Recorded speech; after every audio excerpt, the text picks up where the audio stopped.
Ok, les decía entonces que quisiera que retomásemos el estudio del capítulo 9 de Apocalipsis. Nos quedan unos poquitos versículos, lo que corresponde específicamente a la sexta trompeta.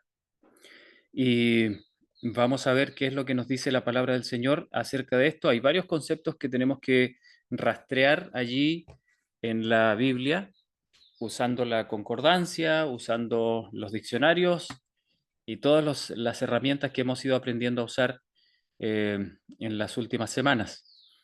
Así es que voy a compartir entonces la pantalla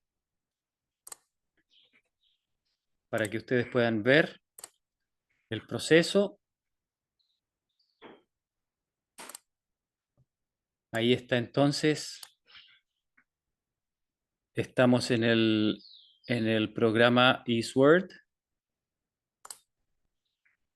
y voy a poner un poquito más grande la letra para que se pueda leer mejor.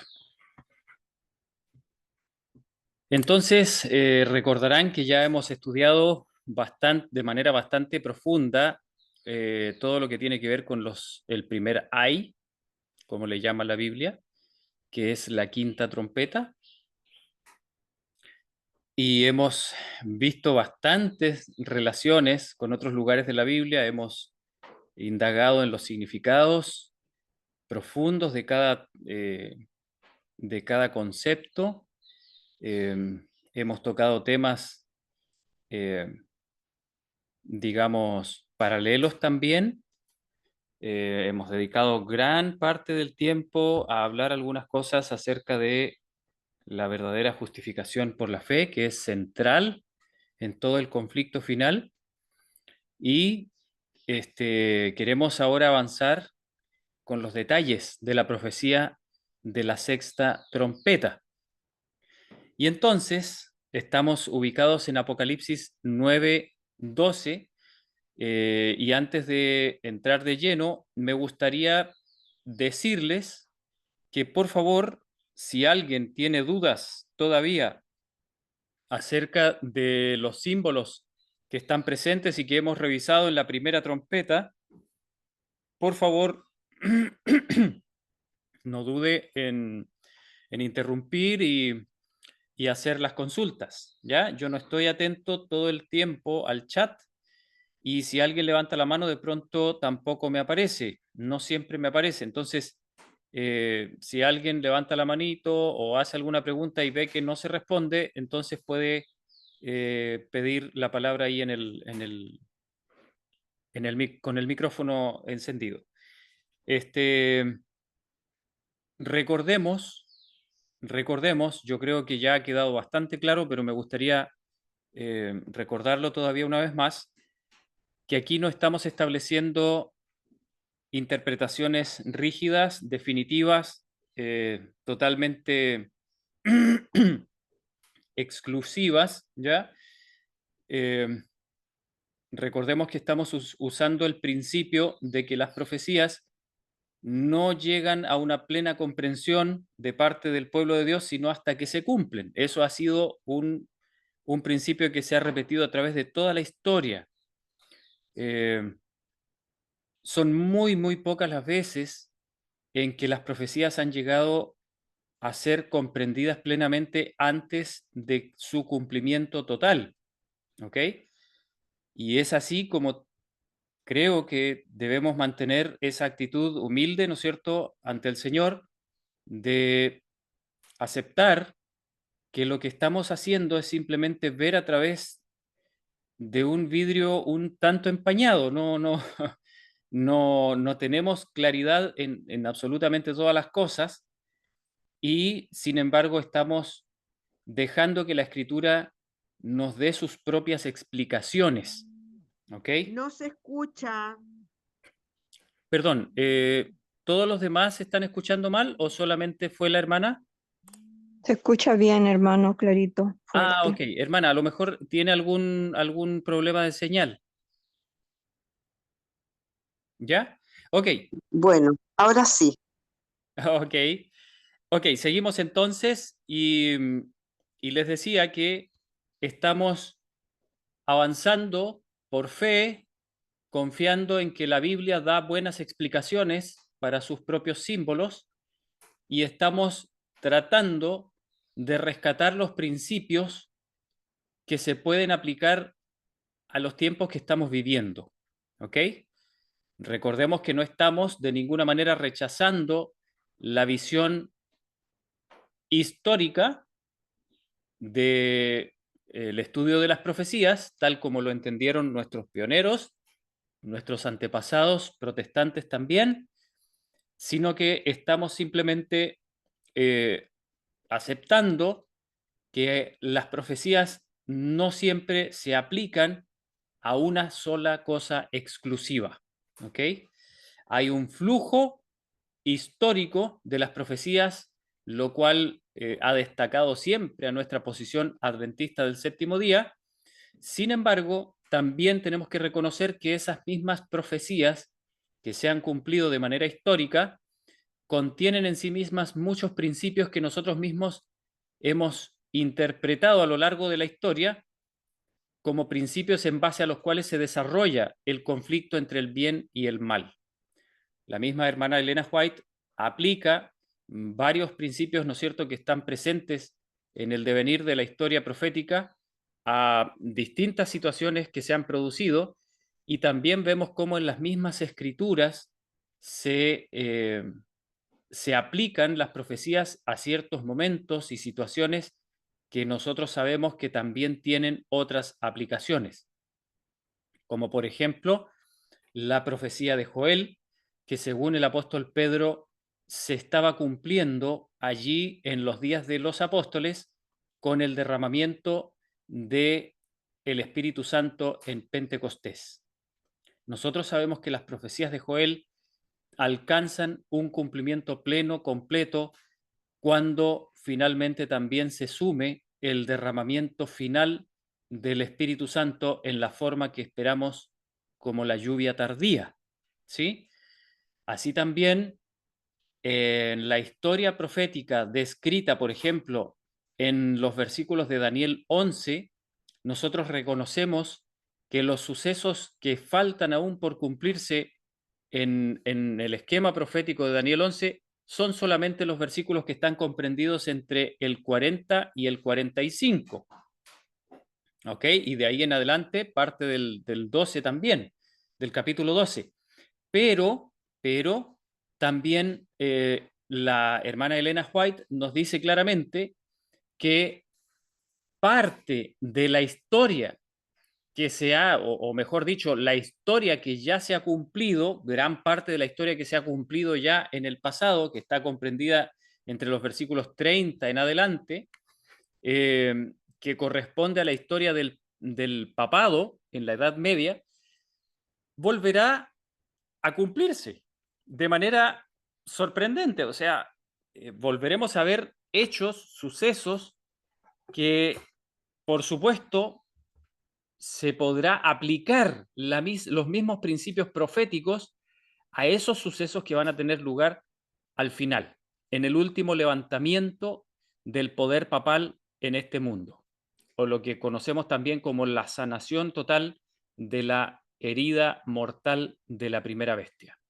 Y, por supuesto, el desarrollo del poderío de la imagen de la bestia, ¿no es cierto?, que es construida por mandato de la segunda bestia que representa en la profecía de Apocalipsis 13 a los Estados Unidos de Norteamérica. Bueno, teniendo esos principios bien puestos allí, no son tan fáciles de explicar, sin embargo, una vez que ya se entienden, es bastante sencillo, es bastante fácil de comprender, de asimilar, ¿no es cierto? Estamos simplemente aceptando que el Señor en las profecías no solamente tiene un esquema histórico que ha ido cumpliéndose a través de los sucesos del pasado, sino que también tiene una serie de principios que describen, en pocas palabras, el actuar de las distintas fuerzas que tienen lugar en este gran conflicto entre el bien y el mal. Es decir, lo que el enemigo hizo en el pasado, también lo volverá a hacer en el futuro. Cambian las circunstancias, cambian los actores, cambian los detalles, pero los principios son exactamente los mismos, ¿ok? Porque es una batalla espiritual y el espíritu se manifiesta en las mismas características espirituales, ¿ya? Así es como entonces estamos viendo que mucha de esta simbología que aparece presente en las trompetas tiene también una aplicación bastante obvia, bastante clara en los sucesos que estamos viendo ahora al fin del tiempo. Y para poder defender esa idea, nos hemos afirmado de bases bien sólidas, como por ejemplo la relación que tiene el capítulo 7 de Apocalipsis con el resto de las trompetas, ¿no es cierto? La posición que tiene el momento del sellamiento de los 144.000 y el permiso, por así decirlo, de parte del cielo de que se desaten los problemas y los daños a los distintos elementos de la tierra, que representan, por supuesto, los actores del conflicto. ¿Ya?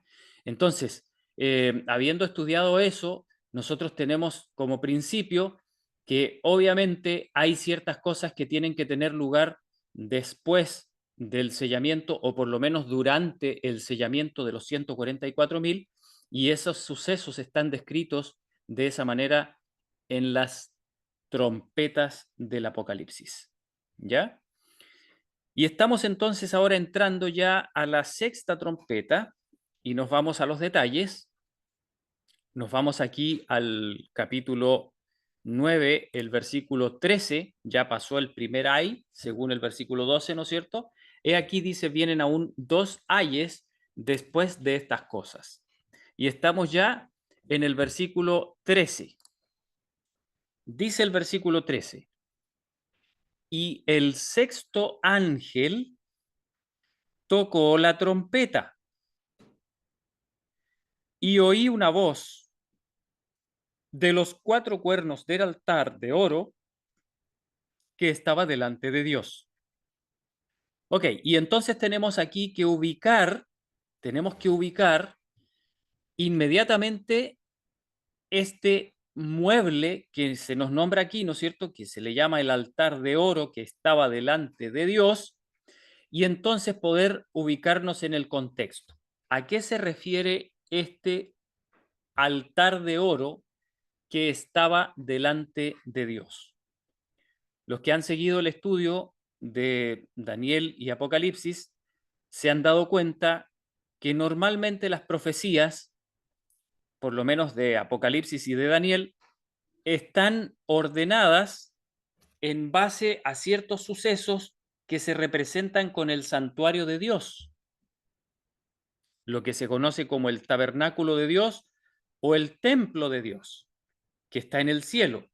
Y nosotros sabemos que el templo de Dios que está en el cielo es el original o el antitipo de el templo de Dios simbólico que estaba aquí en la tierra, ¿verdad? Y nosotros tenemos bastante claridad con respecto a los detalles de ese templo de Dios que estaba en la tierra, ya sea el tabernáculo del desierto, como también los futuros templos que se construirían en primer lugar por manos de Salomón y luego, después de la destrucción del templo de Salomón, la reconstrucción de Jerusalén en tiempos de los repatriados, ¿no es cierto?, de los que volvieron de Babilonia por mano de Zorobabel, ¿ok? Y estamos allí entonces viendo ese templo, esa configuración del templo de Dios, y nosotros todos sabemos, mayormente los adventistas, ¿no es cierto?, manejamos bastante bien la arquitectura del templo de Dios y sabemos que consiste en un lugar exterior que encierra todo, ¿no es cierto?, que se llama el atrio o el patio, ¿sí? El patio del templo, que es la parte externa y sin embargo estaba cerrada con cortinas o velos, ¿ya? Y según nos lo cuenta la Biblia en el Antiguo Testamento, ¿verdad? dentro de ese patio exterior habían algunos muebles que tenían su parte, ¿no es cierto?, allí en el servicio de Dios, los cuales eran el altar de los holocaustos y la fuente de el agua o de los lavamientos, ¿no es cierto?, que estaba allí posterior al altar de los holocaustos. Esos eran los dos muebles que estaban en el atrio del templo, la parte exterior, ¿verdad? En los servicios del templo tenían un lugar especial, un lugar representativo. Todos nosotros sabemos que allí en el altar de los holocaustos se ofrecían las víctimas de los sacrificios y holocaustos, ¿no es cierto?, representando siempre el sacrificio que iba a hacer nuestro Señor Jesús en el tiempo en que vino a la tierra. ¿Ok? Eso representaba entonces el altar de los holocaustos, la cruz de Cristo. Ahora, había una fuente de bronce también allí en el santuario original del desierto, y esa fuente de bronce servía para que los sacerdotes se lavasen las manos, ¿no es cierto?, en un principio, y más tarde se lavasen el cuerpo completo. No lo podían hacer así, ¿no es cierto?, en el tiempo del santuario del desierto, porque por razones obvias, ¿no es cierto?, no era fácil conseguir agua, tampoco transportar una cosa grande, ¿no es cierto? Así es que tenían que utilizar un símbolo muy pequeño, lavamiento de las manos simplemente, probablemente de la cara, algo así. Pero más tarde, en el Templo de Salomón, esto se convirtió en prácticamente una piscina. Era una fuente bastante grande, sostenida por 9 animales simbólicos, ¿no es cierto?, que estaban debajo, mirando hacia los 4 puntos cardinales, y entonces allí estaba esta enorme fuente que prácticamente era como una piscina, ¿ya?, en donde los sacerdotes podían lavarse completamente. Ahora, ¿qué representaba eso? Obviamente representaba el lavamiento, el lavamiento por el Espíritu de Dios. Recordemos que el agua representa al Espíritu y nosotros somos bautizados en agua, ¿verdad? Entonces se nos dice que las aguas representan la muerte. Sí, es cierto que representan la muerte, pero recordemos que nuestra muerte no es cualquier muerte, es una muerte espiritual. Nosotros somos bautizados en Espíritu Santo y fuego, nos dice la Biblia, ¿verdad? Eso es lo que haría el Mesías en las palabras de Juan el Bautista. Yo os bautizo en agua, pero detrás de mí viene uno que os bautizará en Espíritu Santo y fuego, ¿verdad? Bueno, allí entonces está el simbolismo del bautismo, el simbolismo de la muerte al yo, el simbolismo en donde el ser humano decide dar, eh, dejar a un lado su propio yo y dar lugar al Espíritu de Dios para que venga a gobernar el ser entero. En otras palabras, es Cristo mismo que viene a habitar en nuestros corazones.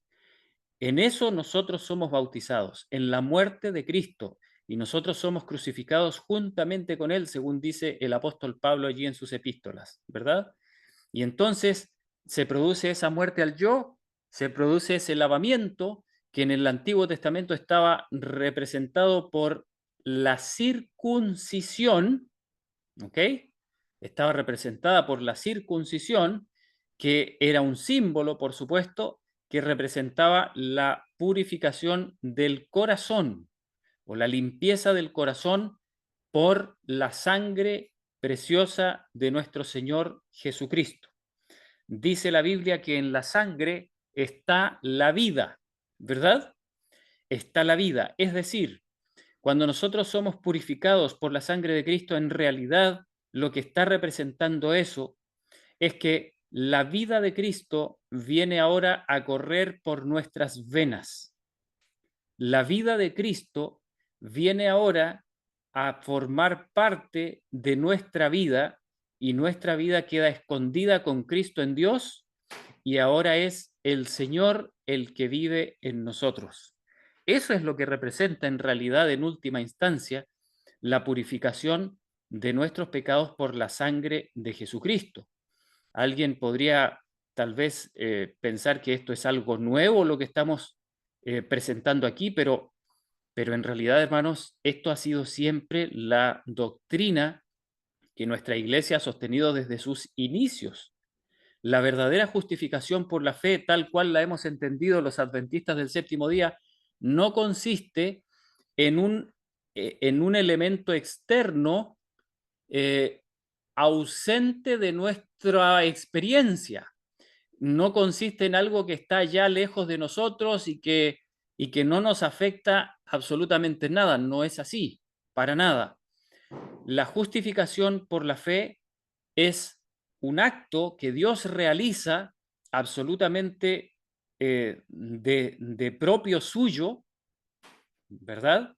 Jehová es nuestra justicia, en nosotros no hay justicia, en nosotros no hay obras con las cuales de alguna manera completar lo que Dios hace por nosotros, todo lo hace Dios en nuestro favor. Sin embargo, esos actos de Dios tienen sus efectos en nosotros y esos efectos incluyen la limpieza del corazón, es decir, la expulsión del pecado de nuestras almas por la acción del Espíritu de Dios en nuestros corazones. Todo, todo eso, perdón, no sé si alguien quiere decir algo. Sí, pero Se activó un micrófono, no sé si alguien quería decir algo. Ok. Tuve que silenciar allí porque se escuchaba, discúlpenme. Ok, si alguien quiere decir algo, simplemente levanta su manito y lo dice. Bueno, Valdés, perdón, hermano José, Ramón Isidoro Valdés. ahí, lo tuve que silenciar un poquito, hermano José, para que pudiésemos seguir.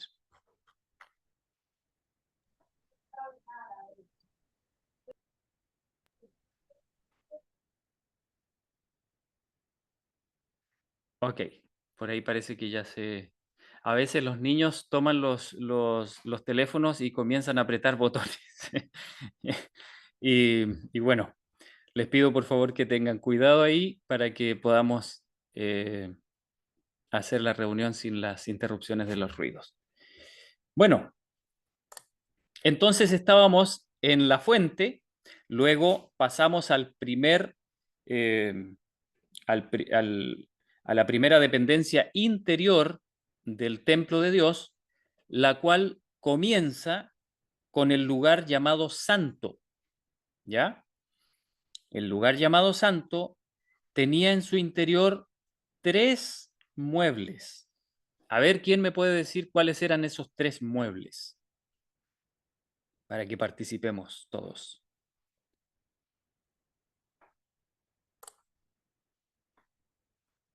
¿Quién me dice, por favor, cuáles eran El esos? lugar santo. El lugar santo, ¿sí? Tenemos el altar de los panes, ¿Ya la tenemos mesa? el altar del incienso y la lámpara de 7 brazos. Ok, el candelabro. Ya, ahí tenemos entonces, gracias hermana Mirza, los 3 muebles del lugar santísimo del santuario. ¿Ok? Esos 3 muebles, como bien dijo nuestra hermana Mirza, eran la mesa de los panes, que entre paréntesis tenían panes y también tenían vino, tenían jugo de uva, ¿ya? Eso dice la escritura, que allí había lugar para unos tazones en donde se ponían las libaciones. Y las libaciones consistían en vino, en jugo de uva. ¿Ok? Entonces, teníamos allí esa mesa de los panes, donde habían 12 panes dispuestos en 2 columnas de 6 panes cada una. ¿verdad? Y entonces tenemos también el altar del incienso que se ubicaba en el centro. La mesa de los panes estaba ubicada en el norte, el altar del incienso estaba hacia el oeste y el candelabro de los 7 brazos estaba hacia el sur, ¿ya? Estaba hacia el sur. Esos 3 muebles teníamos allí. Cada uno de ellos tiene su significado. No vamos a profundizar ahora en todo ese significado, pero vamos a decir simplemente que, por ejemplo, la mesa de los panes simbolizaba 2 cosas mayormente. En primer lugar, en la Biblia se utiliza una palabra bien interesante para describir la mesa que se puede traducir como vitrina. La vitrina, ¿ok? Esa palabra que se traduce como proposición es una palabra que se puede traducir como vitrina o muestra, ¿ok? Dando a entender que allí se exponía algo. Entonces, estos panes y este vino, ¿verdad? Estaban expuestos allí. Tenían una disposición de muestra, una especie de museo, ¿ya? En donde se podía apreciar algo allí. Es decir, que la mesa de los panes tenía el carácter de ser algo así como aquello que valía la pena mirar cuando uno entraba, ¿ya? Estos panes tenían encima incienso, tenían incienso. Recordemos que el incienso representa los méritos de Cristo, ¿ya? Representa su perfecta justicia, eso representa el incienso. Así entonces, el incienso estaba allí sobre esos panes, ¿ya?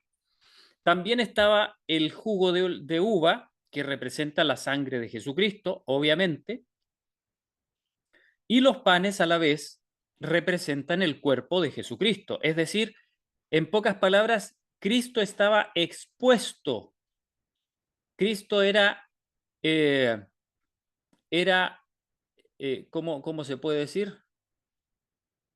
Eh, Cristo era enseñado a través de la mesa de los panes de la proposición. Pero, ¿cuántos panes eran? ¿Se acuerdan cuántos panes eran? ¿Alguien se puede acordar? 12. 12. Y hermana Jacqueline, ¿usted me podría decir, usted sabe por qué eran 12 panes?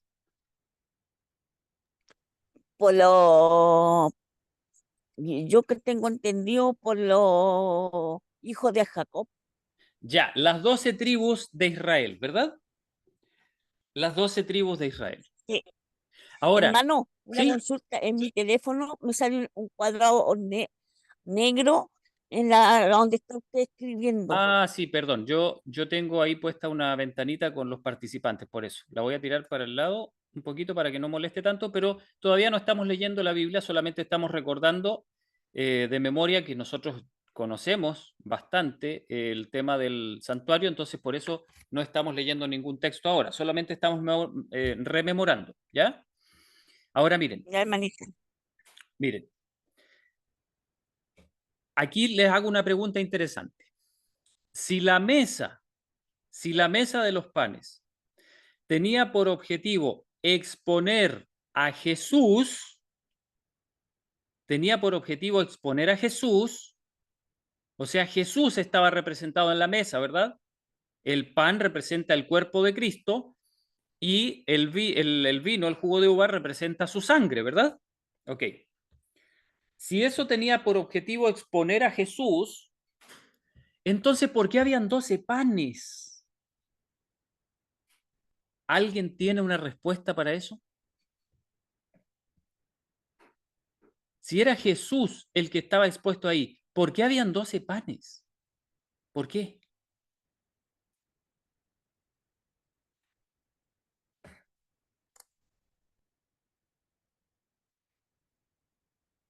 ¿Alguien se le ocurre alguna idea?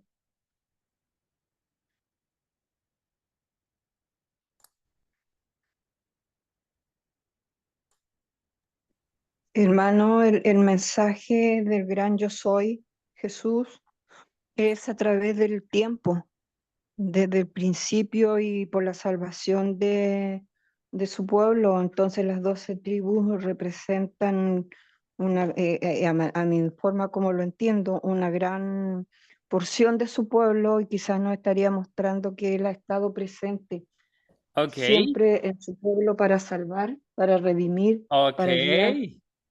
ok, ok, se entiende perfectamente. Entonces, hermanos, miren, ¿qué podemos concluir? ¿Qué podemos concluir a través de esto? Obviamente, esos 12, ese número 12 representa al pueblo de Dios, de manera general, ¿no es cierto? Nosotros sabemos que son los 12 patriarcas, los 12 hijos de Israel, pero, pero ¿qué representan de forma general? Representan al pueblo de Dios, ¿ok?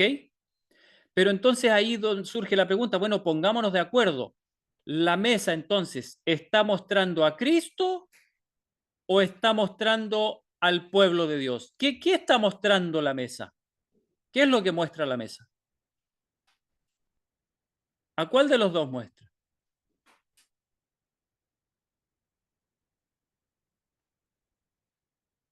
Y les propongo una tercera opción. ¿Qué tal si la mesa lo que hace es mostrar a Cristo en su pueblo? ¿Qué les parece esa propuesta? Tiene sentido, ¿no? Sí, tiene un poco de sentido, Jairo. Por ejemplo, hermano José, mire, piense por un momento, ¿por qué a los panes se les ponía el incienso encima? ¿Por qué? ¿Por qué? ¿Qué podría representar eso? Si nosotros decimos que en realidad es Cristo el que está expuesto en la mesa, pero a través de su pueblo, entonces, ¿qué significado tiene que el incienso estuviese espolvoreado encima de los panes? ¿Qué significa eso? La intermediación de Cristo sería entonces. O en otras palabras, podríamos decir que la justicia de Cristo expuesta en la persona de sus hijos. O en otras palabras, ¿quién es el cuerpo de Cristo? ¿Quién es, según la Biblia? ¿Quién es el cuerpo de Cristo? Su iglesia. Su iglesia, La ¿verdad? iglesia. Su pueblo. Ahora, hermanos, cuando las personas quieren ver a Jesús y ven su cuerpo, porque el cuerpo es parte de Jesús, ¿verdad? Cuando las personas ven a Jesús, quieren ver a Jesús, ¿qué es lo que ellos ven delante de sus ojos? A sus representantes, sus hijos Exactamente. aquí en la tierra. Exactamente. O sea, cuando las escrituras nos dicen a nosotros que nosotros somos el cuerpo de Cristo, o sea, la iglesia es el cuerpo de Cristo, lo que está diciendo en pocas palabras es que nosotros somos parte suya y como parte suya, cuando el mundo nos ve como sus hijos, lo que está haciendo el mundo en realidad es ver a Jesús. ¿Se entiende? Pero para que puedan ver a Jesús, nosotros tenemos que estar cubiertos por su incienso, que son sus méritos. ¿Se fijan?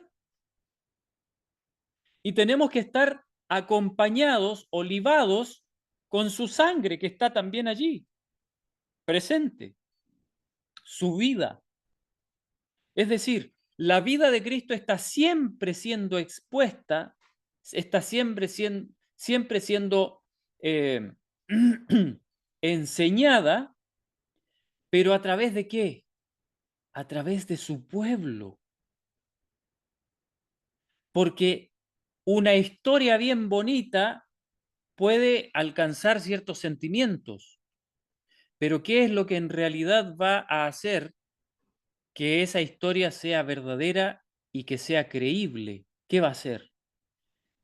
Bueno, pues la evidencia de que esa historia es real y la prueba de eso es la vida de aquellos que han sido transformados por la sangre de Cristo. ¿Se fijan? Entonces, cuando la gente ve a Jesús en el santuario, en el lugar santo, ¿a quién ven o a través de quién ven a Jesús? Le ven a través de su pueblo, de sus hijos, de su iglesia. Ahora, su iglesia está bien cubierta por el incienso, ¿se fijan? Y está acompañada por su sangre, por su vida. La vida de Cristo está allí presente. Ese es el centro de la atención del lugar santo, la iglesia del Señor. Ahora, ¿qué papel juega el altar del incienso? Que entre paréntesis era un altar de oro. ¿Qué papel juega ese altar? Bueno, la Biblia nos dice que allí en ese altar se ofrecía el incienso. El incienso estaba cubriendo los panes, pero también ese altar ofrecía el incienso quemado para Dios, ¿verdad? Allí se quemaba el incienso. Ahora, hermanos, la Biblia nos dice lo que representa ese incienso, ¿verdad? Lo leímos en Apocalipsis, ¿se acuerdan? Al principio de las 7 trompetas. ¿Qué es lo que hay en ese altar? Dice que hay fuego. Hay fuego. ¿Se acuerdan? A ver, vamos a ir aquí al capítulo 8, al principio, donde dice el versículo 3, y otro ángel vino y se puso en pie delante del altar teniendo un incensario de oro, y le fue dado mucho incienso para que lo ofreciese con las oraciones de todos los santos sobre el altar de oro que estaba delante del trono. ¿Ok? Dice, y el humo del incienso subió de la mano del ángel delante de Dios con las oraciones de los santos. Y el ángel tomó el incensario y lo llenó de fuego del altar, de ahí del altar de oro, ¿no es cierto? Dice, y lo arrojó a la tierra, y hubo voces, truenos, relámpagos y terremotos. Ok, no vamos a reestudiar ahora lo que ya vimos con respecto a eso, pero lo que sabemos entonces es que en ese altar hay fuego, y de ese fuego toma el ángel y lo pone en el incensario, que era un utensilio, ¿no es cierto?, que contenía incienso en su interior. Y entonces ese fuego, o esas brasas seguramente, ¿no es cierto?, que estaban presentes allí, comienzan a quemar ese polvo o esos ingredientes mezclados, ¿no es cierto? Y entonces sale ese humo con las oraciones de los santos. Y ya leímos o ya reparamos las veces anteriores, ¿no es cierto?, acerca de ese humo que surge cuando el fuego del altar es aplicado en, en donde está presente la justicia de Cristo. O sea, cuando los méritos de Cristo están presentes allí, entonces lo que surge son palabras de justicia, en pocas palabras. O sea, las oraciones de los santos no son otra cosa que el resultado o la evidencia de que lo que hay en esos corazones es la justicia de Cristo, o en otras palabras, el incienso de los méritos de la perfecta justicia de Cristo que ha sido derramado en los corazones de las personas. ¿Ok? Eso es lo que pasa con el altar. Entonces, si nosotros nos vamos otra vez al capítulo 9, al versículo 13, entonces dice, perdón, el versículo, el versículo 13, dice que el sexto ángel tocó la trompeta y oí una voz de los 4 cuernos del altar de oro que estaba delante de Dios. Y fíjense que tenía 4 cuernos. Ahora, los cuernos en la Biblia representan ciertas cosas. Representan ciertas cosas. Ahora, hermanos, ¿quién se acuerda qué es lo que representan los cuernos? A ver, ¿quién me puede decir, según la Biblia, qué es lo que representan los cuernos? Poder, ¿Ya? Representan reinos, poderes, reinos, ¿ok? Poderes o reinos, ¿sí? Entonces, miren, representan reyes también, ¿verdad? Representan reyes también. Entonces, hermanos, miren, si nosotros nos vamos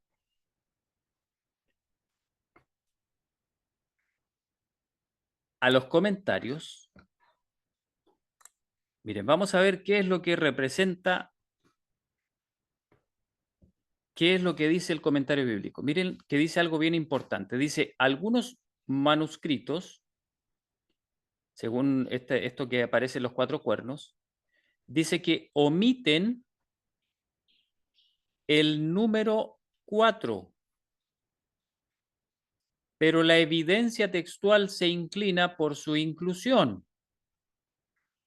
En cuanto a los cuernos del altar del incienso en el antiguo tabernáculo del desierto, ver Éxodo 37, 26. Entonces, nos vamos a ir a Éxodo 37, 26.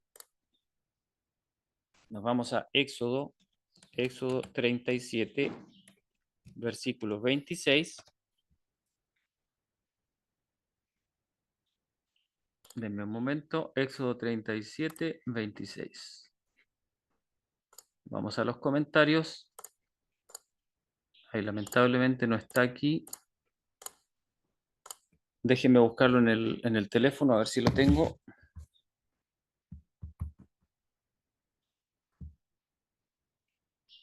Denme un momentito, por favor. Nos vamos a Éxodo 37, versículo 26.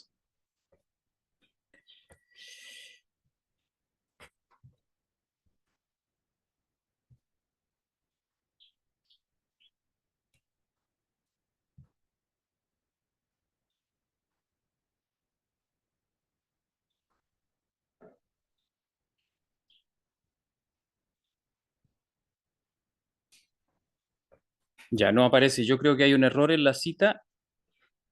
Yo creo que hay un error en la cita. No está ahí el comentario de los cuernos del altar. Pero nosotros sabemos que estos cuernos se refiere a poderes, ¿ya? Porque en la Biblia los cuernos representan poderes, ¿sí? No se especifica a qué tipo de poderes son los que están presentes aquí, pero sí sabemos que lo más probable es que hayan sido 4, porque como dice ahí, en algunos manuscritos no dice que son 4. Sin embargo, la forma que tenía el altar da a entender de que en cada esquina tenía un cuerno, ¿no es cierto? Y entonces todo parece indicar que eran 4 cuernos. Ahora, ¿por qué 4 cuernos? ¿Por qué 4 cuernos? Obviamente, este altar está relacionado netamente con las cosas de Dios. Imagínense que este altar está delante de Dios. Si nos volvemos a Apocalipsis, si nos volvemos a Apocalipsis 9:13, dice aquí claramente, dice, y oí una voz de los 4 cuernos del altar de oro que estaba delante de Dios. O sea, este altar está en la presencia de Dios, por así decirlo. ¿Ya? Está delante de Dios. Y entonces de esos cuernos es que surge una voz, o sea, pareciera ser que estos cuernos hablan, ¿ya? Y resulta que esto no es algo tan extraño porque en la Biblia se nos da a entender que Dios está rodeado por 4 seres vivientes, ¿ya? Y no está claro, algunos creen que esos 4 seres vivientes en realidad no es que sean 4 seres vivientes literalmente, sino que son símbolos, por así decirlo, de todos, de todos los representantes de los distintos mundos, ¿no es cierto? O todas las clases de ángeles que están allí, ¿no es cierto? Y que están representados por los seres que rodean el trono, por así decirlo, ¿ya? No está bien claro todavía ese significado, pero ya se intuye que Dios está siempre, siempre rodeado por representantes de todo su gobierno. Y esos 4 seres vivientes parecen representar eso. ¿Ok? Ahora, resulta que de esos 4 cuernos, dice que surge una voz. Denme un momento, por favor.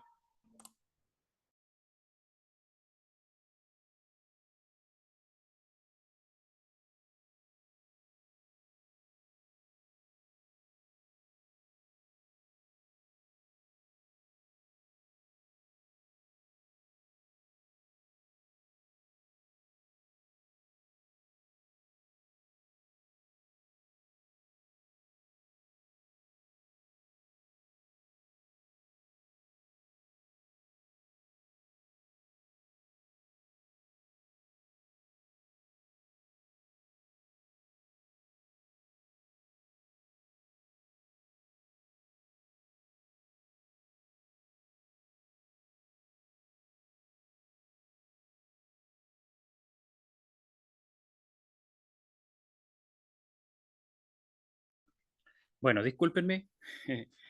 De pronto me llaman al teléfono y tengo que contestar porque se pierde la señal.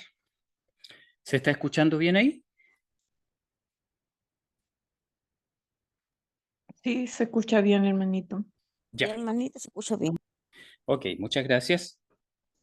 Ok, entonces, tenemos que de entre esos 4 cuernos del altar de oro que estaba allí delante de Dios, se le dice algo al sexto ángel que tenía la trompeta. Miren lo que le dicen. Y antes que todo, quisiera resaltar esto. Miren, aquí la Biblia dice que este altar de oro estaba delante de Dios. Delante de Dios. ¿Y dónde está Dios simbólicamente en el santuario celestial? ¿Dónde está? En el lugar santísimo, Ya, está en el lugar santísimo, ¿no es cierto? en el arca, y cuando está el arca, y por eso también el altar del incienso estaba delante de ese otro altar. Ok, ok. Nosotros sabemos que en la Biblia se le llama al arca el trono de la misericordia o el asiento, mejor dicho, de la misericordia. El arca, sobre todo el propiciatorio, que era la tapa del arca, ¿no es cierto? Tenía allí una representación de unos seres vivientes, ¿no es cierto?, de unos ángeles, y en el centro se manifestaba lo que se conoce como la Shekinah o la luz de Dios. ¿Ok? Entonces, obviamente, dando a entender que allí estaba la presencia misma de Dios, ¿verdad? Ahora, la hermana Elena White, en una visión que tuvo, en una visión del lugar santo, de la adoración ante ante o sea, en el lugar santo, ¿ya? Ella da a entender de que el trono de Dios estaba presente allí en el lugar santo, pero que en cierto momento ese lugar santo fue abandonado por la presencia de Dios y el trono de Dios se movió hacia el lugar santísimo. ¿Ok? Entonces, nosotros sabemos que no es que Dios esté confinado a un solo lugar. Sin embargo, la Biblia nos da a entender aquí en Apocalipsis 9 que Dios está en la presencia del altar. O sea, mejor dicho, el altar está en la presencia de Dios. Cuando dice estaba delante de Dios, esa frase se refiere a que estaba en la presencia de Dios. ¿Ya? Entonces, pareciera ser que, aunque nosotros sabemos que normalmente suele entenderse el altar del incienso como un mueble del lugar santo, normalmente, ¿no es cierto? Es uno de los 3 muebles que estaban en el lugar santo. Sin embargo, cuando en el día de la expiación se quitaban las cortinas que separaban el lugar santo del lugar santísimo y quedaba descubierta el arca, el sumo sacerdote oficiaba delante del arca, pero lo hacía detrás del altar del incienso. O sea, el sumo sacerdote nunca dejaba de ofrecer el incienso delante del Señor. ¿Se entiende la idea? Entonces, cuando la Biblia nos habla de un momento en el que el altar de oro está delante de Dios, no necesariamente está diciendo que estamos viviendo en un periodo en donde estamos en el lugar santo. ¿Me entienden? ¿Por qué? Porque nosotros como adventistas creemos que después de 1844 en adelante, estamos viviendo lo que se conoce como el día antitípico de la expiación. ¿Ok? O sea, el momento en que el sumo sacerdote pasaba del lugar santo al lugar santísimo. Pero, según nos lo muestra y por esa razón entonces suele decirse que esto que está aquí en la sexta trompeta es históricamente anterior a 1844. ¿Por qué? Porque se dice que al estar presente el altar del incienso, entonces eso significa que estamos antes de que Jesucristo pase del lugar santo al lugar santísimo en 1844. ¿Se entiende la idea? ¿Hay alguna duda con respecto a eso? Eso es lo que normalmente se enseña y yo no estoy en desacuerdo con esa idea. Sin embargo, la Biblia no tiene, no hay en la Biblia ninguna evidencia para decir que, que este momento, cuando el altar del incienso está allí y se oye esa voz, entonces estamos solamente en el lugar santo. ¿Por qué? Porque en el servicio típico del santuario, lo que estaba, lo que se veía, perdón, hay un ruido allí, no sé si alguien tiene, la hermana, ya, tuve que silenciar un micrófono, me disculpan. Bueno, en el servicio típico, o sea, del símbolo del santuario, cuando llegaba el día de la expiación, se quitaba la cortina que separaba el lugar santo del lugar santísimo, y entonces el sumo sacerdote oficiaba ahora delante del arca, pero lo hacía detrás del altar del incienso. O sea, el altar del incienso no se quitaba. ¿Se entiende? No es que se quitara el altar del incienso. Simplemente quedaba ahora frente al trono de Dios, por así decirlo. Porque el altar del incienso estaba justo, normalmente estaba justo delante de la cortina que separaba del lugar santísimo. Pero al quitarse la cortina del lugar santísimo o al quitarse el velo, entonces el altar del incienso quedaba en directo contacto, por así decirlo, con el lugar santísimo, con el arca del pacto. ¿Ya? Entonces aquí cuando dice el versículo 13, y oí una voz de los 4 cuernos del altar de oro que estaba delante de Dios, no hay ninguna contradicción, porque lo que aquí simplemente está dejando entender es que en este momento el velo no está y por lo tanto el altar del incienso está delante de Dios. ¿Se entiende la idea? Ahora, hermanos, miren, en el versículo 14 dice que lo que se oye de esta voz se le dirige al sexto ángel que tenía la trompeta y miren lo que le dice, le da una orden. Miren la orden que le da. Dice, desata los 4 ángeles que están atados en el gran río Éufrates.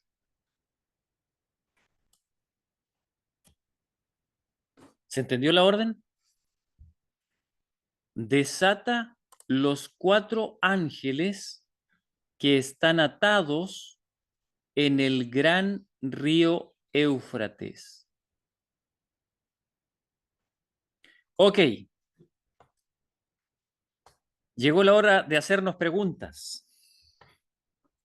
A ver, ¿cuál sería la primera pregunta ante esta orden? ¿Cuál sería la primera pregunta? ¿Quién me lanza la primera pregunta?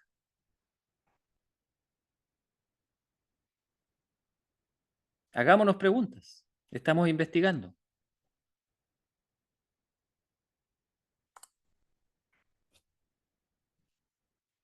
¿A alguien? Hermano Daniel, adelante, tiene su manito levantada. Sí, quería un poco comentar de lo que usted comentó recién, de lo anterior, ¿Ya? eh, respecto a la posición de los muebles. Claro, es verdad que en el tiempo del día de la expiación había un acceso hacia el arca del pacto por parte del sumo sacerdote que oficiaba ahí. En realidad, el sumo sacerdote oficiaba en el arca del pacto, frente al arca del pacto, teniendo a su espalda atrás el altar del incienso en algún momento, y también dentro de su recorrido, porque hacía un recorrido, pasaba por el lugar del incienso, el altar del incienso, perdón, y finalmente también por el altar de los sacrificios, porque en el fondo la idea de ese día era limpiar todo el santuario, los pecados, ¿no es cierto?, acumulados, y era el único día donde había acceso al arca del pacto, en el segundo departamento. Entonces, lo que yo quería comentar es que, claro, lo que dice usted puede ser una, digamos, una razonable deducción, pero pienso que igual es sólido el argumento de que representan los muebles. ¿Por qué? Porque si uno piensa en eso, claro, también estaban los candeleros ahí, la mesa y todo eso tenían, que eran parte del lugar santo, también quedaban visibles desde el otro lado, del lugar santísimo. Lo que pasa es que el altar del incienso es un mueble que estaba en el lugar santo, pero está muy relacionado con la presencia de Dios, por el tema del incienso, de las oraciones que llegan a Dios. Entonces hay una relación más directa, porque en el fondo siempre el humo del incienso subía por encima de la cortina hacia el arca, donde estaba la presencia del Señor en el arca del pacto. Entonces yo creo que la interpretación de verlo como que ese mueble es parte del lugar santo es bastante sólida. Y ahí lo que usted presenta es una deducción que podría ser razonable, digamos, pero no quita lo otro. Eso quería comentar, hermano. Sí, gracias, hermano Daniel. De hecho, yo también creo que no quita lo otro, porque en ningún momento se deduce, ¿no es cierto?, que el altar del incienso es parte del lugar santísimo. No, no estamos diciendo eso.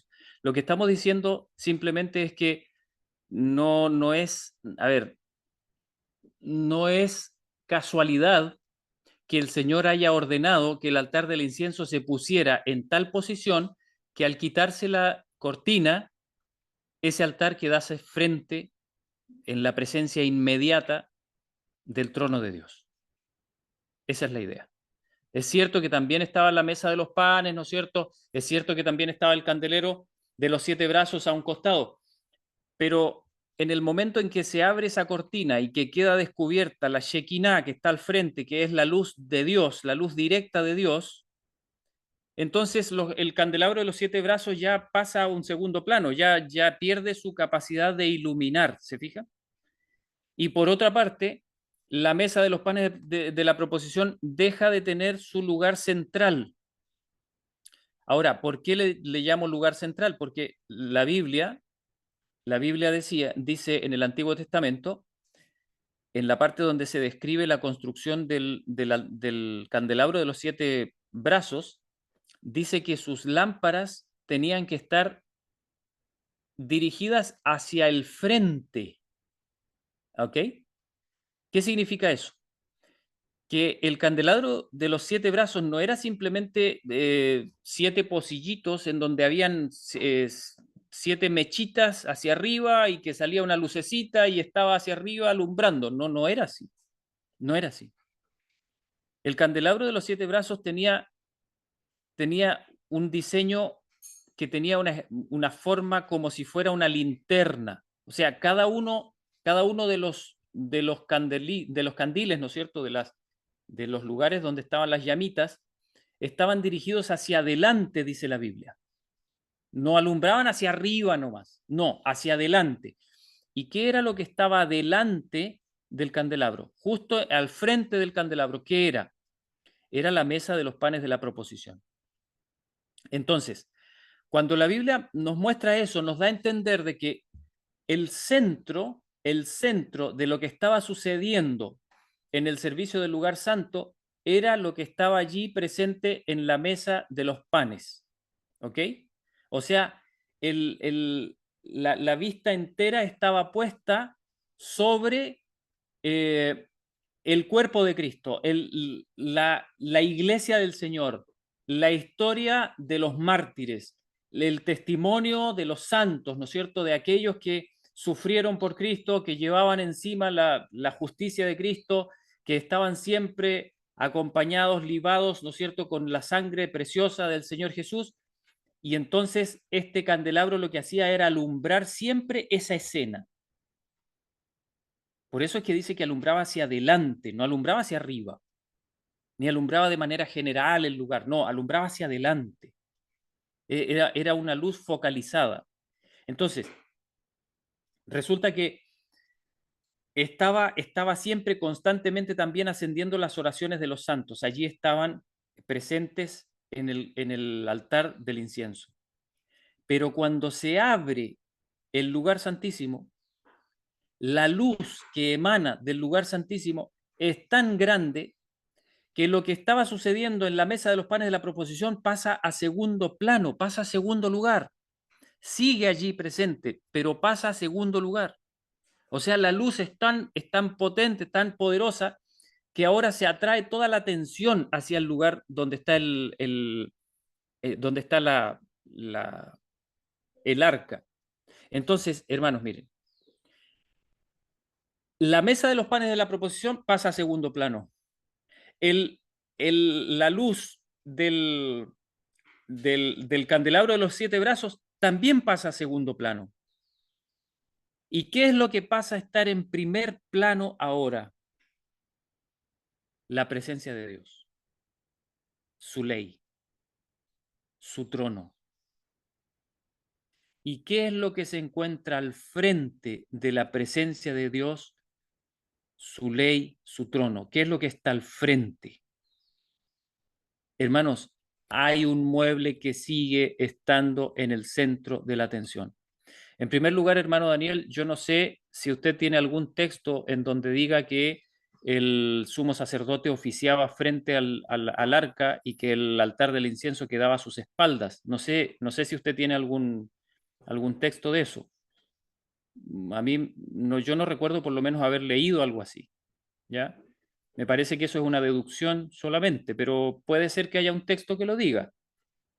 ¿Tiene usted algo? Sí, mire, no, el Levítico 16 habría que leer, que no tengo aquí mi Biblia en este momento, estaba ¿Ya? trabajando afuera. O el Levítico 16, si no me equivoco, ahí menciona que la sangre del sacrificio de uno de los dos machos cabríos, el que era para el Señor, el que era sacrificado, era introducida, y era introducida hasta en la misma arca del pacto, y era asperjada frente al arca no recuerdo si eran 7 veces o no, pero había una aspersión de la sangre que ya no era en la cortina o al lado del altar del incienso, como generalmente se hacía, sino que era directamente en el propiciatorio. Entonces, a eso me refería yo, que a ese momento en realidad son momentos, porque si uno lo mira como eh,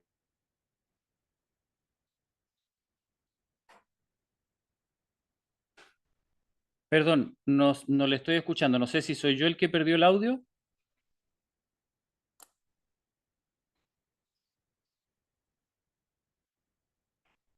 donde salía afuera y Ahora, confesaba los pecados como ahora el le escucho. pecado, sí. Ahora le escucho. Perdón, se había perdido por un momento. No sé si fui yo el problema. Ya, no se preocupe, no, le decía que en el fondo es el momento, es un momento. Yo no digo que todo el sumo sacerdote esté todo el tiempo en eso, pero dentro de todo el proceso, una parte del proceso era entrar en el lugar santísimo y asperjar la sangre directamente sobre el propiciatorio, en el día de la expiación. A eso me refería yo, o en eso estaba pensando cuando hice ese comentario. Ya, ok.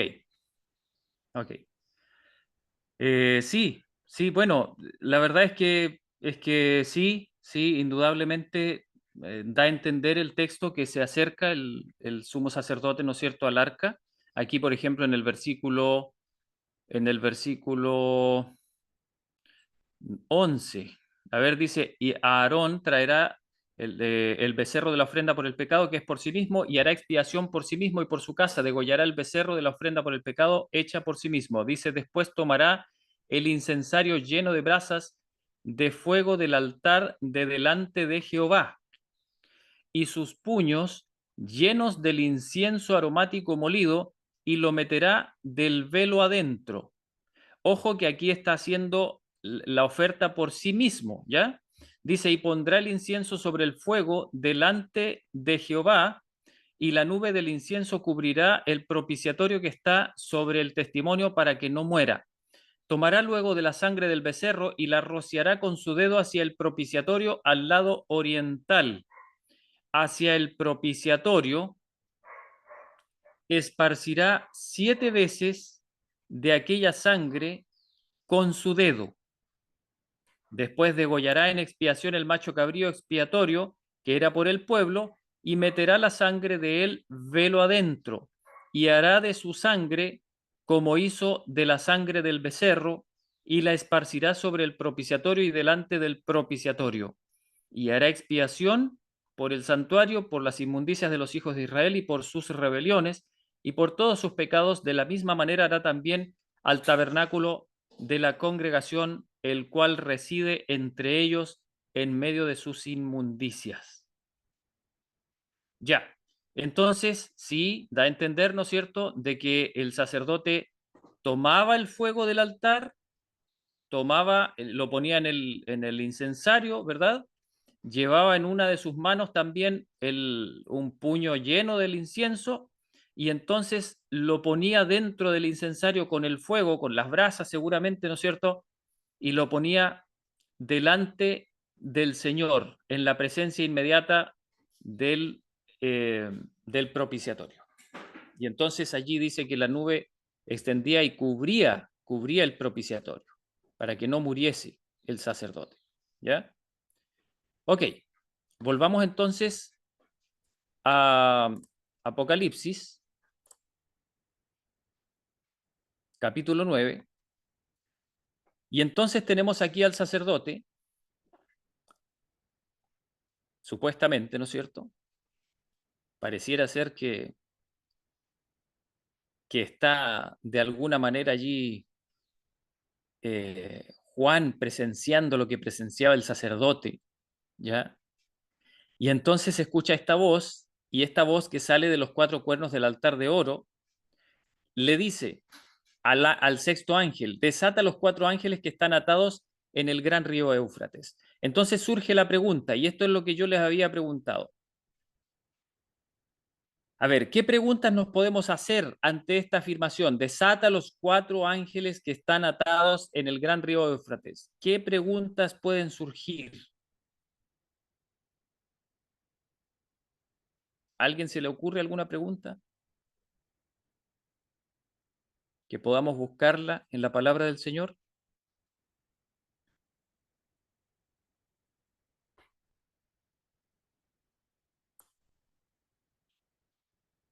¿A nadie le surge alguna duda? Podría llevar a hacer un paralelo cuando se desatan los cuatro vientos Ok, en el sellamiento. ok. Entonces, en primer lugar, la pregunta podría ser, bueno, ¿y cuáles son esos cuatro ángeles, verdad? ¿Sí o no, hermana Mirza?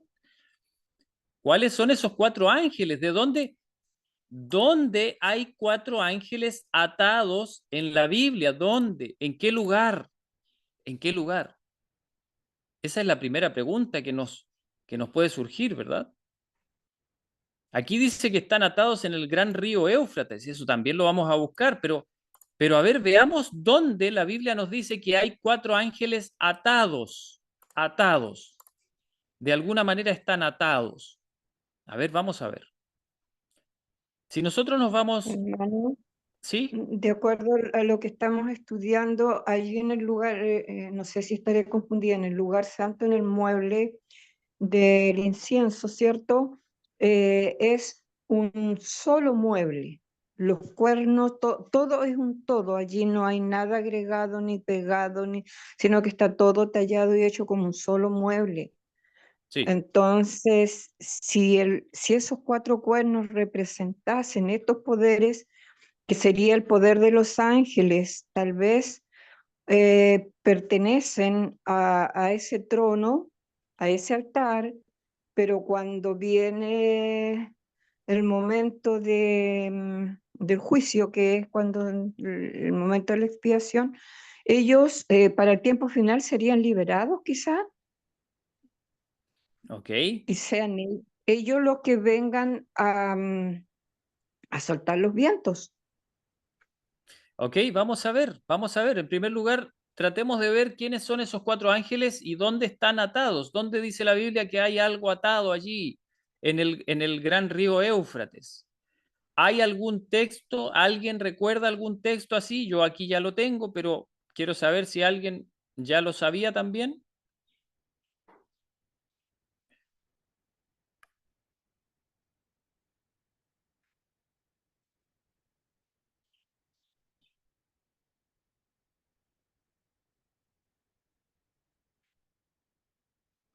Ok, miren.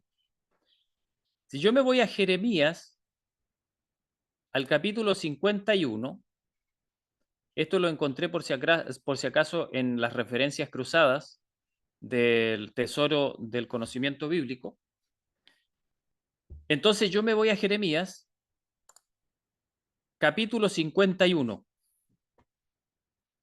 Ustedes conocen más o menos las profecías de Jeremías, ¿verdad? Jeremías habló mucho, mucho, mucho acerca del pueblo de Dios y de cómo el pueblo de Dios sería visitado con castigos y con medidas muy duras por causa de su pecado.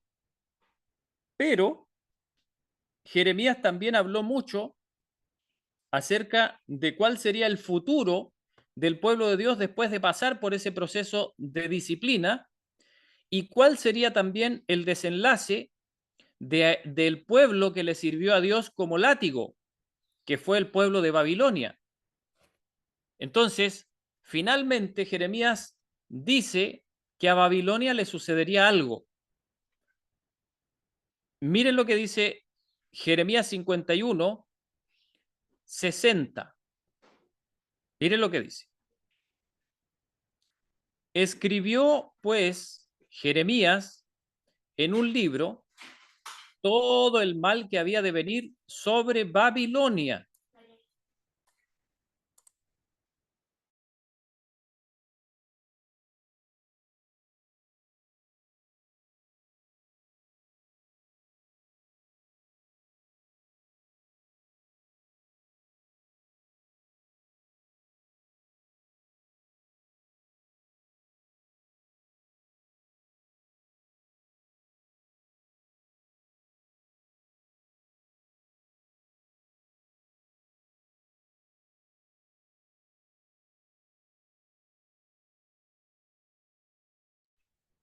Ok, Ya, perdónenme, tuve que atender una cosita.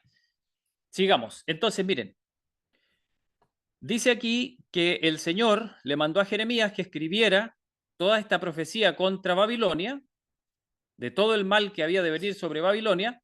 Dice todas las palabras que están escritas contra Babilonia. Las palabras que están escritas contra Babilonia. Ojo con eso. Y miren lo que dice el versículo 61. Y dijo Jeremías a Seraías, cuando llegues a Babilonia y veas y leas todas estas cosas, dirás, oh Jehová, tú has dicho contra este lugar que lo habías de cortar hasta no quedar en él morador, ni hombre, ni animal, sino que para siempre ha de ser asolado. Y mire lo que dice, y será que cuando acabares de leer este libro, mire lo que dice, le atarás una piedra y lo echarás en medio del Éufrates. Ah, interesante. ¿Qué le dijo el Señor entonces? Que le atara al libro una piedra y lo echara en medio del Éufrates. Y mire lo que dice ahora. Y dirás, así se hundirá Babilonia y no se levantará del mal que yo traigo sobre ella y serán rendidos. Hasta aquí son las palabras de Jeremías. ¿Ok? Entonces Jeremías viene y ata esta profecía y la echa con una piedra atada en medio del gran río Éufrates. Entonces, ¿hay algo atado en el río Éufrates que tiene que ver con Babilonia? Miren, quiero mostrarles Apocalipsis 18, 21, algo que dice Apocalipsis 18, 21 que tiene que ver con esto también. Miren lo que dice. Hablando aquí de Babilonia. Dice, y un ángel fuerte tomó una piedra, como una gran piedra de molino, y la arrojó en el mar, diciendo, con esta violencia será derribada Babilonia, aquella gran ciudad, y nunca más será hallada. ¿Ven alguna similitud o no? ¿Ven ustedes alguna similitud? Ahora, lo que está haciendo el ángel aquí en Apocalipsis 18 es declarar la ruina de Babilonia al final. Al final. Pero lo que está haciendo Jeremías en el versículo que leímos anterior, los versículos que leímos antes, es la ruina de Babilonia durante un tiempo pasado.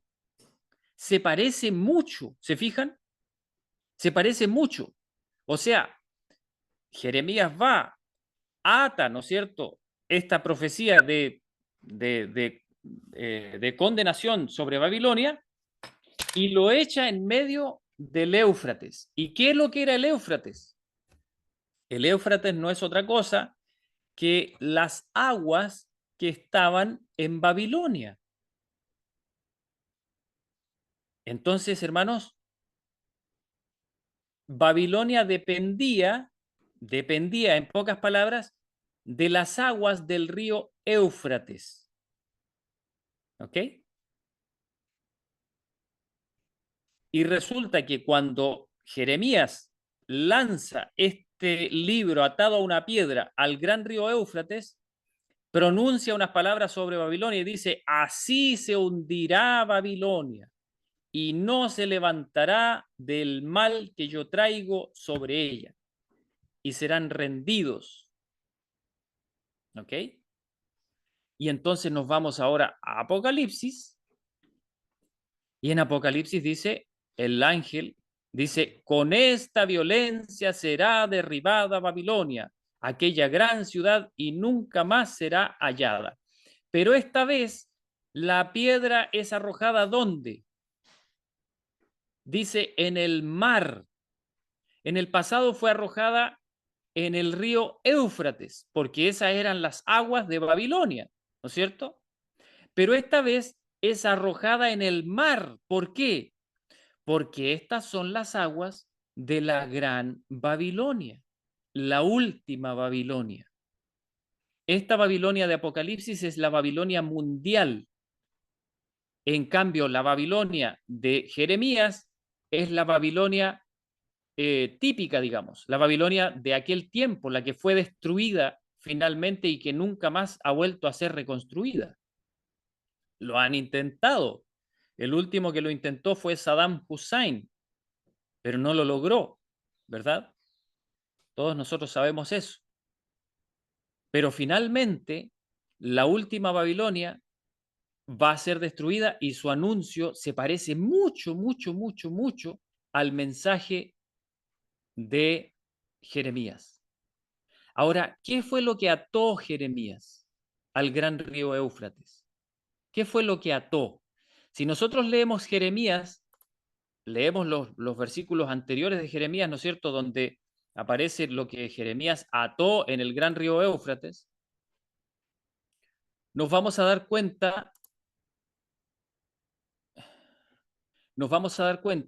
de que son una serie de castigos que el Señor va a derramar sobre Babilonia. Y entonces nosotros las leemos y se parece mucho a lo que aparece en Apocalipsis 18, de la caída de la gran Babilonia también. Entonces, todos esos juicios que Dios anuncia que van a venir sobre Babilonia, parecieran ser los juicios que están siendo representados en Apocalipsis. Miren, si nosotros nos vamos a Apocalipsis, me voy a ir a Apocalipsis.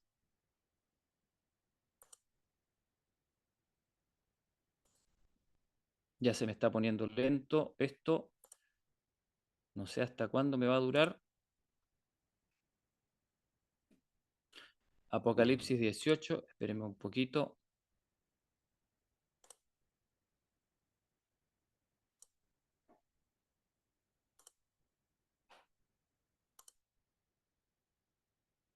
Ya, aquí estamos, Apocalipsis 9, el versículo 14. Desata los 4 ángeles que están atados en el gran río Éufrates. Y miren lo que dice ahora, para que podamos descubrir quiénes son estos 4 ángeles. Dice, y fueron desatados los 4 ángeles que estaban preparados para la hora y el día y el mes y el año. ¿Para qué? Dice, para matar la tercera parte de los hombres. Interesante. Vamos a ver si la Biblia tiene algunos otros versículos que nos puedan dar claridad sobre estos que estamos leyendo aquí. Por ejemplo, bueno, en Apocalipsis 8:7 y 8:9 y 8:11 al 12 se nos muestran aquí para hacer para resaltar la idea de la tercera parte, ¿verdad? La tercera parte. En todas las trompetas anteriores se va destruyendo la tercera parte de ciertos lugares de la creación. ¿Ok? Ahora, en Apocalipsis 9:5, cuando nos habla de las de la quinta trompeta, se nos dice que esas langostas atormentan a los hombres, pero no los matan, sino solamente los atormentan. Sin embargo, en Apocalipsis 9, donde estamos leyendo ahora, 14, ¿no es cierto? Se nos dice que van a matar a la tercera parte de los hombres. O sea, ahora sucede algo en donde los hombres comienzan a morir, ya no solamente a ser atormentados.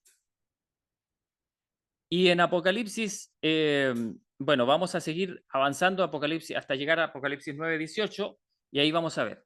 Ahora, la hermana Mirza dijo que esto parece recordar mucho a los ángeles de Apocalipsis 7. Si nosotros nos vamos a Apocalipsis 7, denme un momento, Apocalipsis 7, nos vamos a dar cuenta de que estos ángeles, dice el versículo 2, no, a ver, el versículo 1 dice, y después de estas cosas vi 4 ángeles en pie sobre los 4 ángulos de la tierra, deteniendo los 4 vientos de la tierra para que no soplase viento sobre la tierra, ni sobre el mar, ni sobre ningún árbol. Entonces, estos ángeles, estos 4 ángeles que están parados sobre los 4 vientos de la tierra, dice que los están deteniendo, perdón, sobre los 4 ángulos de la tierra, dice que están deteniendo a los 4 vientos de la tierra. O sea, pareciera ser que los tienen amarrados o atados. ¿Se fijan? Pareciera ser que los tienen atados. Y entonces están esperando, estos ángeles están esperando para desatarlos, para soltarlos, ¿no es cierto? Pero viene un ángel de donde nace el sol, teniendo el sello del Dios viviente, y les dice a los 4 ángeles que les era dado hacer daño a la tierra y al mar, dice, no hagáis daño a la tierra, ni al mar, ni a los árboles, hasta que hayamos sellado a los siervos de nuestro Dios en sus frentes. Y entonces, hermanos, miren, aquí aparecen 4 elementos que están atados, están detenidos y no pueden hacer daño, sino que hasta que suceda algo. Pero en los capítulos 8 y 9, vemos que progresivamente se van soltando ciertas cosas. O sea, el daño se va permitiendo. Hasta que llega el punto en donde directamente se nos dice que hay un poder que está atado en el gran río Éufrates y que está listo para destruir a la tercera parte de los hombres. Aquí está, en el versículo 15. Para matar a la tercera parte de los hombres. Y parece que llegó el momento en que se tienen que desatar estos 4 ángeles.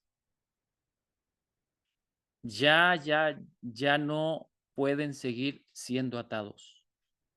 Ya no pueden seguir siendo atados. Mire lo que dice el 16.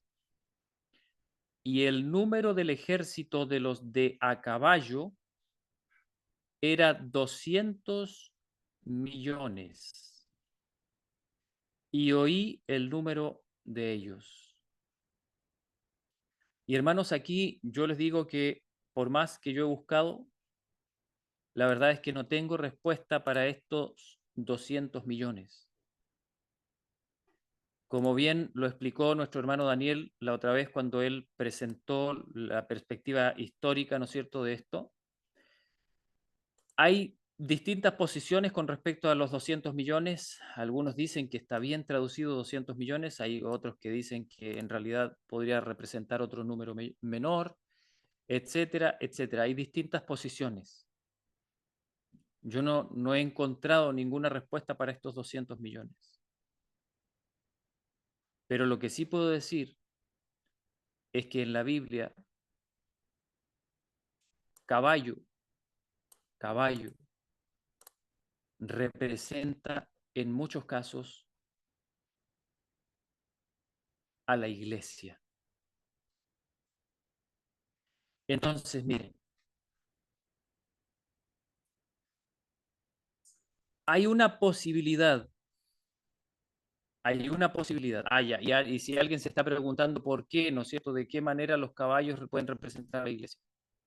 ¿Se acuerdan ustedes los 4 primeros sellos? ¿Se acuerdan? Cuando aparecen unos jinetes montados arriba de unos caballos que tienen ciertos colores. ¿Recuerdan eso?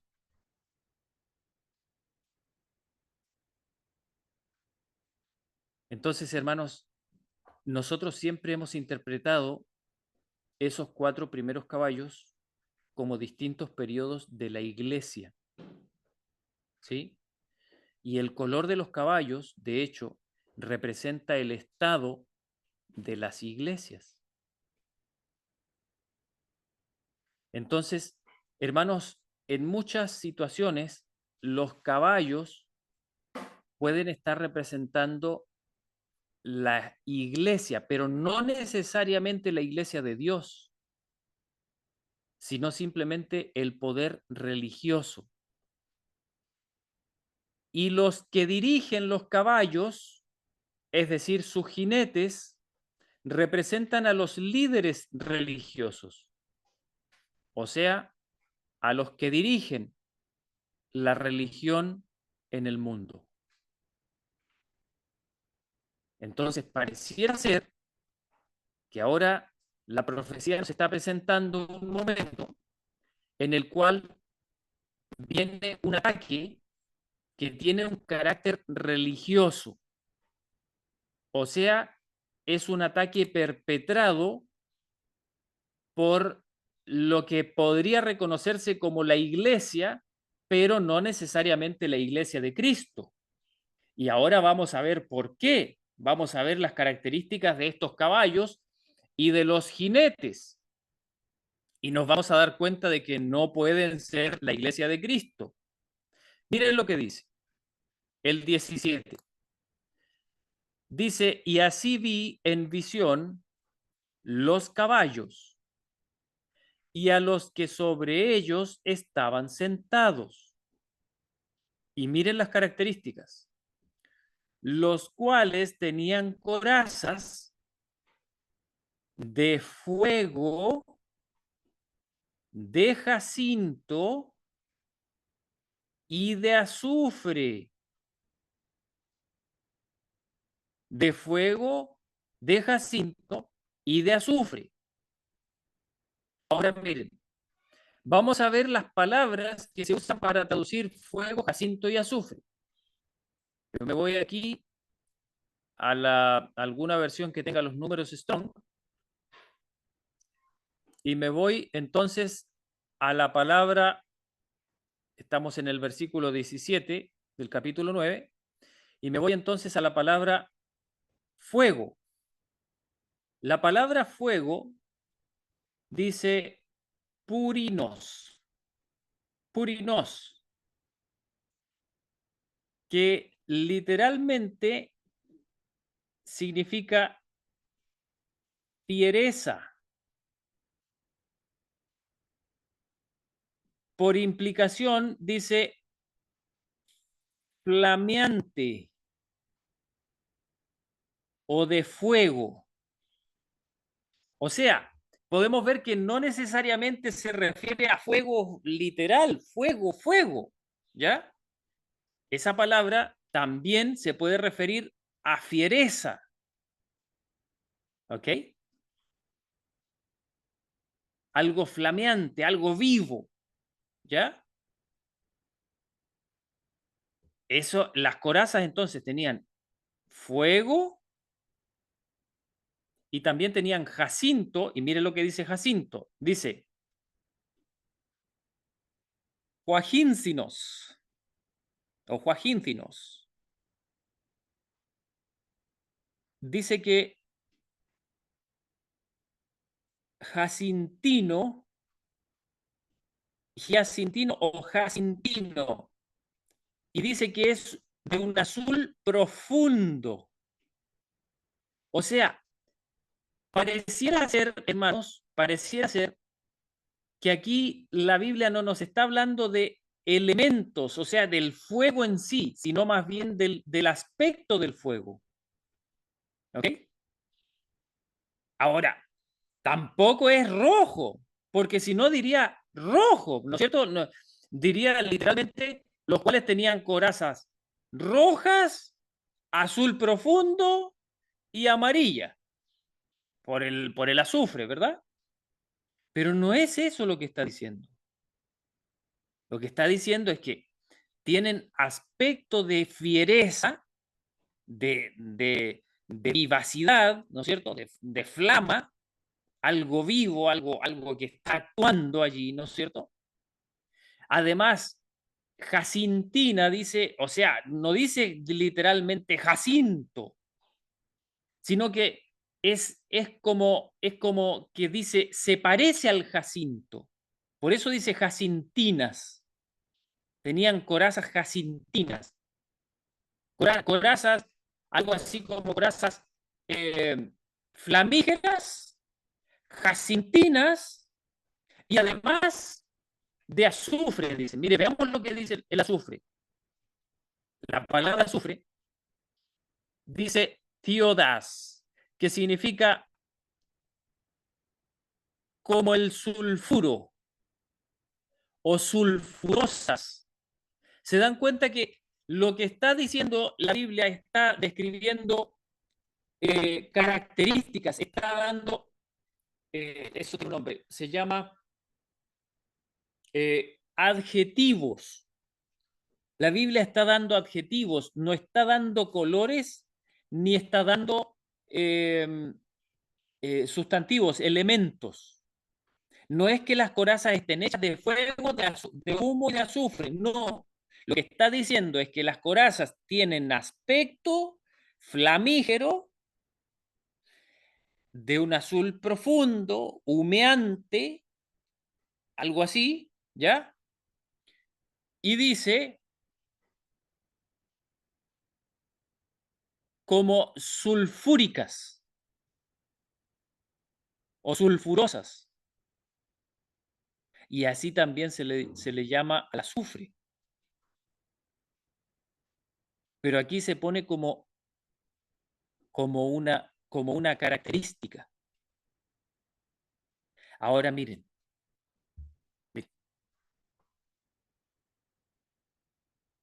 me voy a la versión normal para poder leer bien. Mire lo que dice.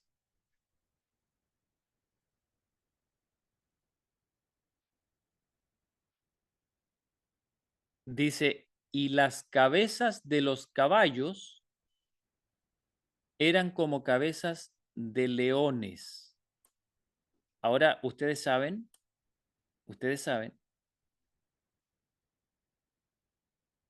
que el león tiene ciertas representaciones en la Biblia. Y ya hemos visto el símbolo del león. Cuando se aplica a alguien que se parece a Jesús o alguien que tiene las características de Dios, entonces el león se aplica por el tema del león de Judá y de todo eso, ¿verdad? Pero cuando estamos hablando de poderes malignos, de poderes que están para la destrucción, entonces ya no podemos aplicar el símbolo del león de Judá. Tenemos que aplicar el símbolo del león para el mal. ¿Y cuál es el símbolo del león para el mal? Bueno, Satanás como león rugiente, ¿no es cierto?, buscando a quien devorar. Y también se usa mucho el símbolo del león para Babilonia. O sea, tiene que ver con Babilonia. Miren lo que dice. Y de la boca de ellos salía fuego, humo y azufre. Si ustedes se fijan, no es coincidencia que las corazas tenían un aspecto parecido a lo que salía de las bocas de ellos. ¿Se fijan? O sea, las corazas representaban más o menos lo mismo que salía de la boca de ellos. Si nosotros nos vamos al fuego, el humo y el azufre y vemos el significado, miren lo que dice. Fuego. Aquí sí se usa la palabra fuego en el sentido del sustantivo, del fuego, literalmente el fuego. Y se dice pur, se dice pur. En cambio el otro, el de la coraza, no es pur. El de la coraza se dice purino, purinos. O sea, como flamígera. En cambio acá dice flama. O sea, sale fuego, literalmente sale fuego. Pero es como un rayo. ¿Ok? Ahora bien, en la palabra humo, aquí sí se usa la palabra humo literal. El sustantivo humo, capnos. En cambio, antes se decía que la coraza era de jacinto. Miren, jacintina, jacintino, y es de un azul profundo. Ahora, la tercera cosa que sale de la boca de estos caballos dice que es azufre. Dice peyón, sulfuro, brimstone, es azufre, sulfuro. Entonces, se fijan que las corazas de los que están sentados, ¿no es cierto?, sobre los caballos, tienen las mismas características de lo que los caballos sueltan de sus bocas. ¿Se dan cuenta? Ahora miren, hermanos. Dice en el versículo 18, de estas tres plagas, por estas tres plagas, dice, fue muerta la tercera parte de los hombres, por el fuego, por el humo y por el azufre que salía de su boca. Entonces, hermanos, yo les pregunto, ¿y cuáles son esas plagas que salen de la boca de esos caballos que tienen como cabezas de leones? ¿Cuáles son esas plagas? ¿Se acuerdan de lo que estudiamos con respecto al humo? ¿Se acuerdan?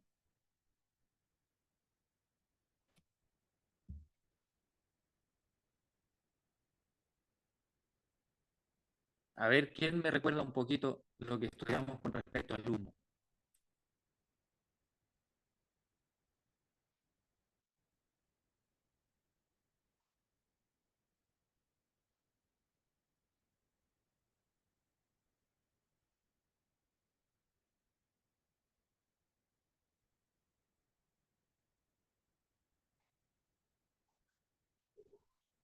¿Nadie se acuerda?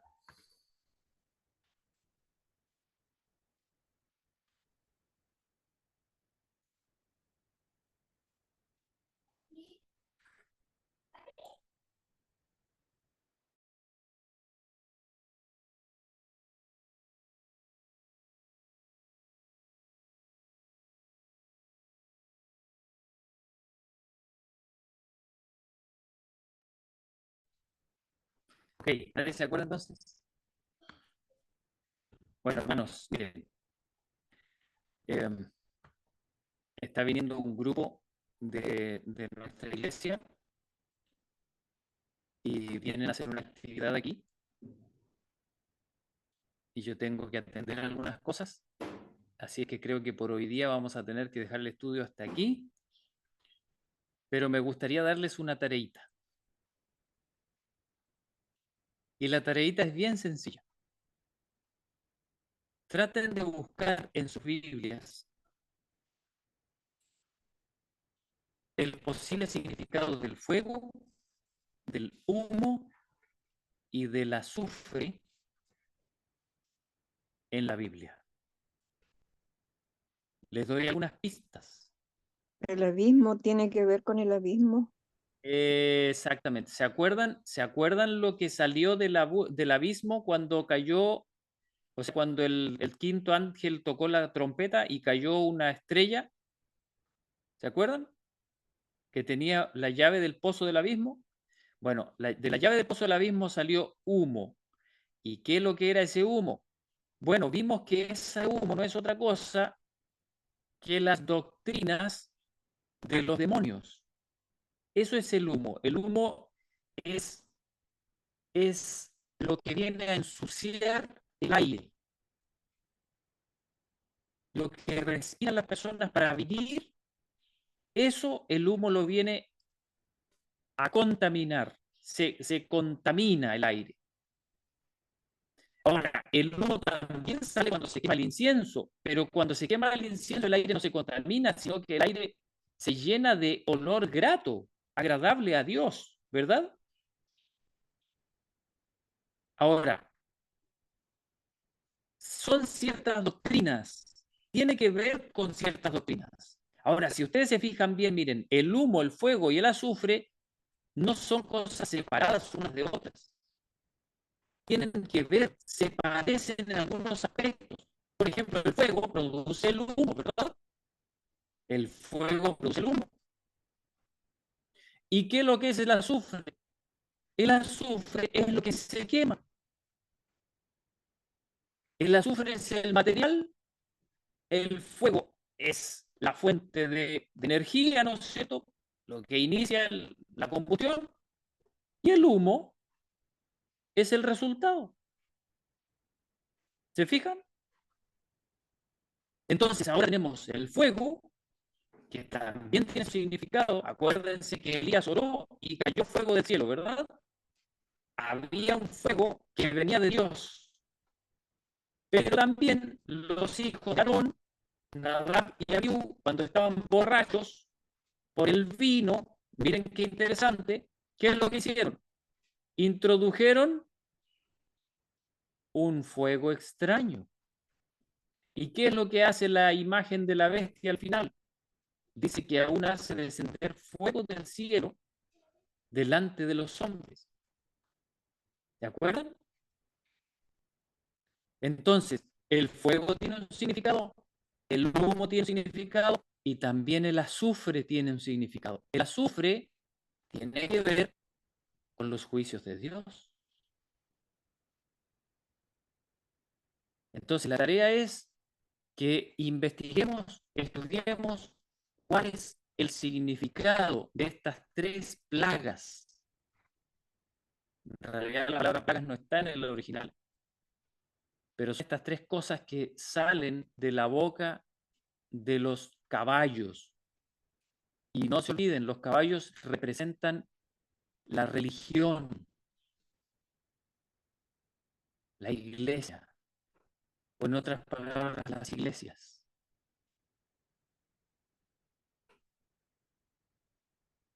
Y de sus bocas salen el fuego, el humo y el azufre. Y esas tres plagas matan a la tercera parte de los hombres. Y ahí vamos a seguir la próxima semana estudiando lo que tiene que ver con las colas, que eran semejantes a serpientes y tenían cabezas y con ellas dañan y todo eso. ¿Les parece? ¿Ok? Ya, lo vamos a dejar ahí. Amén. ¿Alguna pregunta final?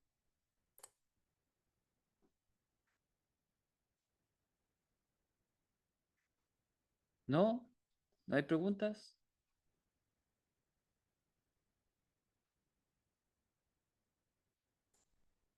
Ya. Entonces nos vamos a despedir con una oración. ¿A alguien le gustaría hacer la oración final?